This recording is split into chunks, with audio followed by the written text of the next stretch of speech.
Halo semuanya, selamat datang kembali di podcast hukum kita. Bertemu lagi dengan saya Iska Wijaya Hartono dengan ujung NIM 153, ruang ngobrol santai dengan penuh makna seputar dunia hukum, keadilan, dan hal-hal yang menarik di balik meja pengadilan. Hai juga, saya Muhammad Eka Adian Saputra dengan ujung NIM 117. Dan seperti biasa, saya bareng Iska bakal nemenin kalian dengan bahasa yang informatif tetapi tetap ringan. Nah, topik kita kali ini nggak kalah menarik nih dari episode sebelumnya. Kita bakal ngebahas tentang mediator, sosok yang sering hadir di tengah-tengah konflik tapi nggak banyak orang tahu peran pentingnya. Nah iya, kalau ngomongin penyelesaian sengketa, kebanyakan orang langsung mikirnya, ya ke pengadilan aja, gugat, terus tunggu hakim yang mutusin. Padahal dalam sistem hukum modern ada loh mekanisme yang jauh lebih damai dan fleksibel. Salah satunya lewat mediasi. Betul, mediasi ini diatur juga dalam peraturan Mahkamah Agung dan bahkan jadi tahap wajib sebelum perkara disidang di pengadilan. Tujuan sederhananya tapi penting supaya para pihak bisa menyelesaikan masalah mereka tanpa harus saling menjatuhkan di meja hijau. Dan disinilah peran mediator jadi sangat penting. Mediator ini bisa dibilang tokoh sentral dalam bentuk proses mediasi. Tapi jangan salah paham ya, mediator itu bukan hakim kecil yang bisa memutus perkara dan bukan juga pengacara salah satu pihak. Yap, mediator itu harus netral dan imparsial. Dua kata kunci itu wajib banget. Netral artinya dia nggak punya kepentingan pribadi terhadap hasil mediasi. Imparsial berarti dia nggak berpihak pada siapapun. Jadi posisinya benar-benar di tengah-tengah. Fokus pada proses, bukan pada hasil siapa yang menang atau kalah. Nah, kalau mau disederhanakan, mediator itu bisa disebut sebagai fasilitor komunikasi. Tugas utamanya adalah menciptakan ruang dialog yang nyaman dan produktif. Jadi ketika para pihak datang dengan emosi tinggi atau pandangan yang kaku, mediatorlah yang berusaha mencairkan suasananya dan menjaga arah pembicaraan tetap konstruktif. Dan itu nggak mudah loh. Bayangin aja, dua orang atau dua pihak udah saling ngotot dan pandangan masing-masing. Mediator harus bisa menenangkan, mendengar, lalu memandu mereka supaya bisa melihat masalahnya dari sudut pandang baru. Benar banget. Makanya mediator dituntut punya keterampilan komunikasi yang tinggi, empati, dan kemampuan membaca situasi psikologis para pihak. Dia nggak cuma mendengar kata-kata, tapi juga memahami apa yang tidak diucapkan. Nah, itu menarik tuh. Karena seringkali yang bikin konflik itu bukan sekedar perbedaan posisi, tapi perbedaan kepentingan di balik posisi itu. Mediator membantu para pihak menyadari akar masalahnya. Masalahnya bukan tentang uang semata, tapi mungkin soal harga diri, kepercayaan atau rasa keadilan yang belum terpenuhi. Persis. Jadi tugas mediator bukan menilai siapa yang benar, siapa yang salah, tapi membantu para pihak menemukan kepentingan sejati mereka. Kalau itu sudah ketemu, biasanya solusi yang lebih mudah dicapai karena fokusnya bukan lagi saling menyerang, tapi mencari jalan tengah. Mediator juga punya tugas untuk membantu merumuskan opsi-opsi penyelesaian. Dia memandu para pihak untuk menjajaki berbagai alternatif. Kadang dari situ muncul kesepakatan baru yang sebelumnya nggak pernah terpikirkan. Iya, dan hasil akhirnya diharapkan adalah kesepakatan damai yang bersifat sukarela dan mengikat. Sukarela artinya nggak ada paksaan dari siapapun. Dan mengikat artinya kedua pihak sepakat menjalankan isi perjanjian itu dengan itikat baik. Makanya dalam mediasi suasana yang diciptakan harus aman dan saling menghormati. Mediator berperan besar menjaga etika dialog. Kalau suasana panas, dia yang menenangkan. Kalau diskusi mulai buntu, dia yang membukakan jalan baru. Dan yang sering dilupakan, mediasi bukan cuma soal hasil, tapi juga soal proses belajar. Para pihak bisa belajar memahami satu sama lain, bahkan memperbaiki hubungan yang rusak. Jadi ada nilai kemanusiaan yang kuat di situ. Bener banget. Jadi kalau dilihat secara luas, Mediator itu punya fungsi sosial juga. Ia berperan menjaga harmoni masyarakat, mencegah konflik berkepanjangan, dan membantu sistem peradilan agar lebih efisien. Nah, ngomong-ngomong soal efisiensi, banyak penelitian menunjukkan bahwa penyelesaian sengketa lewat mediasi bisa memangkas waktu dan biaya yang jauh lebih kecil dibanding proses litigasi di pengadilan. Nah, betul banget tuh. Dan yang lebih penting, hasilnya seringkali lebih memuaskan daripada muncul dari kesepakatan bersama, bukan dari putusan yang dipaksakan. Jadi kalau dirangkum, tugas dan fungsi mediator itu meliputi menjaga netralitas, memfasilitasi komunikasi, membantu mengidentifikasi akar konflik, menggali kepentingan sejati para pihak, dan memandu mereka menemukan kesepakatan damai yang adil dan sukarela. Setuju banget. Mediator adalah penuntun jalan damai, bukan penuntun kebenaran. Ia bekerja di antara logika hukum dan rasa kemanusiaan, dua hal yang kalau disatukan bisa menciptakan keadilan yang lebih bermakna. Wah, bagus banget itu istilahnya. Penuntun jalan damai. Kayaknya cocok dijadiin tagline buat episode ini. Hahaha, boleh juga. Jadi buat teman-teman pendengar, kalau nanti kalian menghadapi konflik atau sengketa, jangan buru-buru berpikir soal gugatan atau sidang. Bisa jadi solusi terbaik justru datang lewat proses mediasi. Karena dengan mediasi bukan cuma masalah yang selesai, tapi juga hubungan yang mungkin rusak bisa diperbaiki. Oke, itu dia pembahasan kita hari ini tentang tugas dan fungsi mediator. Semoga bisa menambah wawasan dan membuka cara pandang baru buat kalian semua. Nah, sebelum kita tutup, sebenarnya masih banyak banget sisi menarik dari profesi mediator yang belum kita bahas. Misalnya, gimana nih seorang yang bisa jadi mediator yang sah secara hukum di Indonesia? Nah, itu dia. Banyak kira mediator itu siapa aja yang bisa ngomong damai. Padahal nggak semua itu ada aturan hukumnya loh. Di Indonesia, mediator yang bekerja pengadilan harus punya sertifikat resmi dari lembaga yang diakui, yaitu Mahkamah Agung.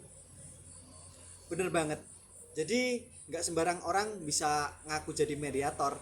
Ada pelatihan khusus namanya pelatihan sertifikasi mediator yang ngajarin tentang cara berkomunikasi yang efektif, teknik negosiasi, pemahaman psikologi konflik, sampai dasar-dasar hukum perdata.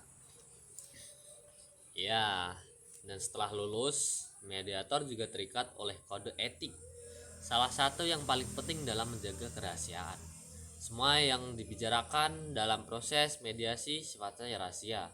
Nggak boleh disebarluaskan, apalagi dipakai sebagai senjata di pengadilan kalau mediasi gagal. Nah, ini penting banget. Karena dengan menjaga kerahasiaan, para pihak bisa lebih terbuka dan jujur. Mereka bisa ngomong apa adanya tanpa takut disalahgunakan. Setuju banget.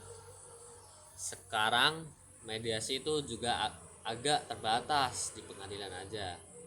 Banyak lembaga lain yang menerapkan prinsip mediasi, misalnya di bidang hubungan kerja, lingkungan hidup, bahkan di sekolah-sekolah lewat program mediasi teman sebaya.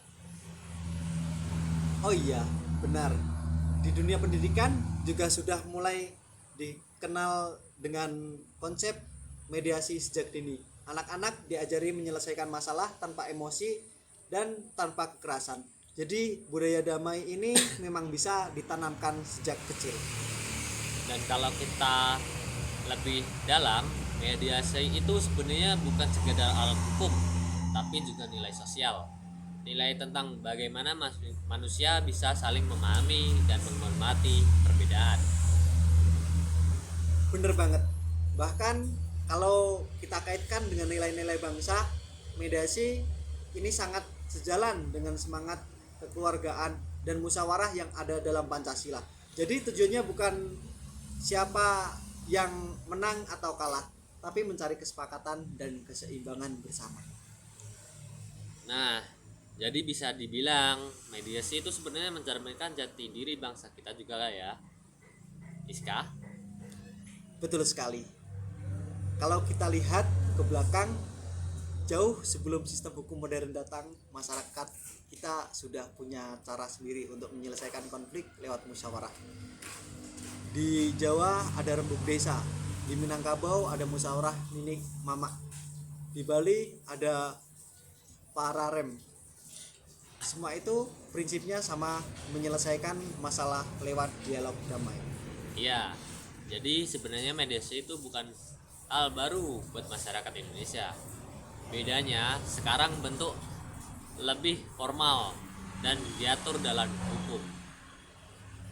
Ngomong-ngomong, saya pernah dengar satu kisah menarik soal mediasi antara dua perusahaan besar. Awalnya mereka saling tuntut gara-gara proyek pembangunan yang tertunda.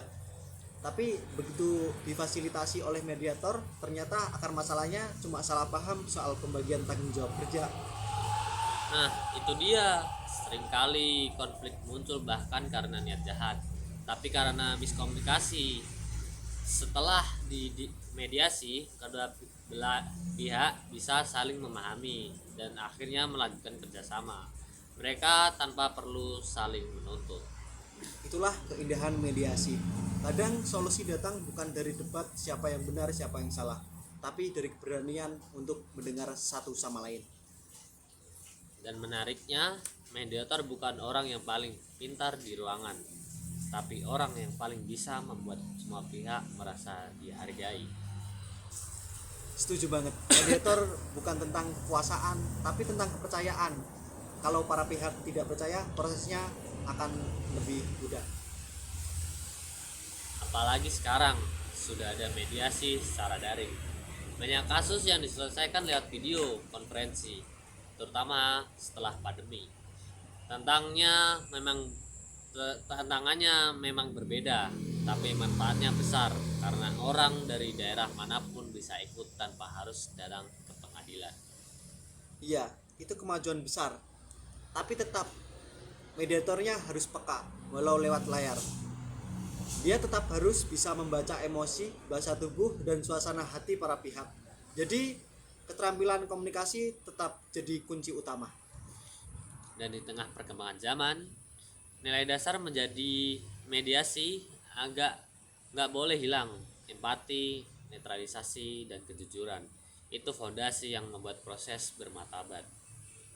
Betul, seorang mediator yang baik bukan yang bisa memaksa orang berubah, tapi yang bisa membantu mereka melihat masalah dengan lebih jernih. Ya, karena seringkali bikin orang bertengkar itu bukan karena benci, tapi karena nggak saling paham. Mediasi membantu mereka membukakan pintu pemahaman itu sendiri. Nah, sebelum kita tutup, benar-benar gimana kalau kita kasih sedikit tips buat pendengar yang mungkin nanti terlibat konflik dengan pengen coba jalur mediasi. Wah, boleh banget tuh. Jadi tips dari saya yaitu datanglah ke mediasi dengan niat baik dan jangan untuk mencari kemenangan, tapi untuk mencari penyelesaian. Tips kedua, dengarkan dulu sebelum bicara, karena kadang solusi datang bukan dari banyak ngomong, tapi dari mau mendengarkan. Yang ketiga, jangan bawa ego terlalu tinggi. Ingat, dalam mediasi, semua pihak punya martabat yang sama. Dan yang terakhir, sabar dan percaya pada proses mediasi bukan jalan pintas, tapi jalan bijak. Hasilnya mungkin gak instan, tapi bisa membawakan kedamaian jangka panjang. Wah, bagus banget. Jadi kalau kita simpulkan, mediator itu bukan cuma profesi, tapi juga pengabdian yang menjadi penuntun menuju perdamaian, menjaga harmoni dan membantu hukum bekerja dengan hati. Indah banget itu. Dan mungkin kalau di dunia ini ada lebih banyak orang yang berpikir seperti mediator, konflik bisa jauh berkurang. Amin. Oke, sahabat pendengar hukum kita, segitu dulu obrolan panjang kita kali ini. Semoga bisa membuka pandangan-pandangan baru dan bikin kalian lebih paham pentingnya peran mediator dalam kehidupan hukum dan sosial kita. Terima kasih sudah setia dengerin sampai akhir. Dan jangan lupa dukung terus podcast hukum kita. Dan kasih saran topik yang mau kalian dengerin di episode berikutnya. Sampai jumpa di episode selanjutnya. Tetap berpikir jernih, tetap damai, dan tetap cinta keadilan.